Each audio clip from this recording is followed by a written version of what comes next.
Hi friends, சூப்பரான கல்யாண வீட்டு பிரெட் அல்வா எப்படி செய்யறதுன்னு தான் நான் இன்றைக்கி செஞ்சு காட்ட போகிறேன். நான் ஒரு 10 பீஸ் பிரெட்டை நல்லா க்ளீன் பண்ணி எடுத்து வச்சுருக்கேன். கட் பண்ணி நட்ஸில் எல்லா வகை நட்ஸ்லேயும் கொஞ்சம் கொஞ்சமாக எடுத்து வச்சுருக்கேன். ஸ்டவ் பற்ற வச்சு ஒரு கடாயை வச்சு தேவையான அளவு எண்ணெய் ஊற்றிக்கிங்க. பிரெட்டை ஃப்ரை பண்ணுறதுக்கு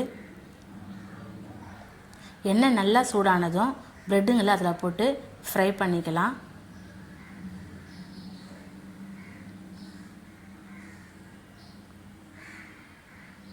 எண்ணெய் நல்லா சூடானதும் போட்டால் அந்த அளவுக்கு ப்ரெட்டில் எண்ணெய் பிடிக்காது.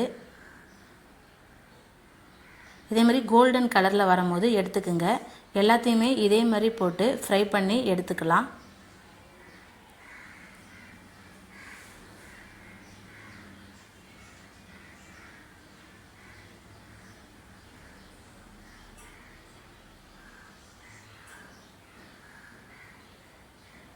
எல்லாத்தையுமே ஃப்ரை பண்ணி எடுத்தாச்சு. எல்லாத்தையுமே ஒரு பிளேட்டில் எடுத்து வச்சுக்கோங்க. வேறு ஒரு பாத்திரத்தை வச்சு 2 ஸ்பூன் நெய் விட்டுக்குங்க. நெய் நல்லா உருகுனதும்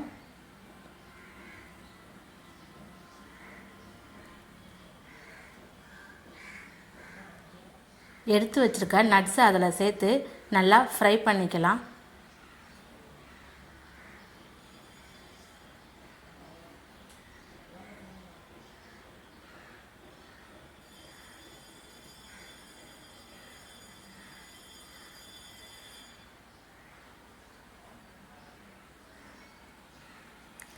நட்ஸ்லாம் நல்லா ஃப்ரை பண்ணதும் வேறு ஒரு பிளேட்டுக்கு எடுத்து மாற்றி வச்சுக்கலாம்.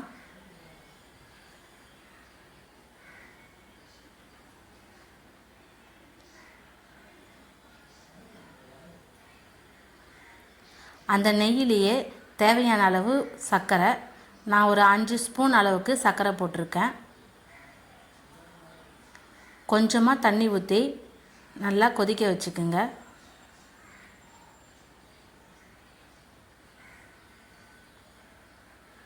தண்ணி நல்லா கொதிச்சதும் வறுத்து வச்சுருக்கிற ப்ரெட்டை அதில் சேர்த்துக்கலாம்.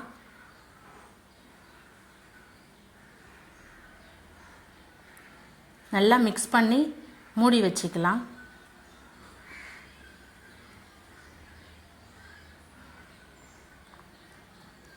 நல்லா ப்ரெட்டு வெந்துடுச்சு. இப்போ வறுத்து வச்சுருக்கிற நட்ஸையும் அதில் சேர்த்துக்கலாம். நட்ஸு கூட 3 ஏலக்காவையும் நான் போட்டு பொடி பண்ணி வச்சுருந்தேன். அதையும் அதோடு சேர்த்துக்கலாம். கொஞ்சமாக உப்பு போட்டுக்குங்க. ஸ்வீட்டுக்கு லைட்டாக உப்பு போட்டோம்னா டேஸ்ட் நல்லாயிருக்கும். இப்போ இதை நல்லா மிக்ஸ் பண்ணி கிளறிக்கலாம்.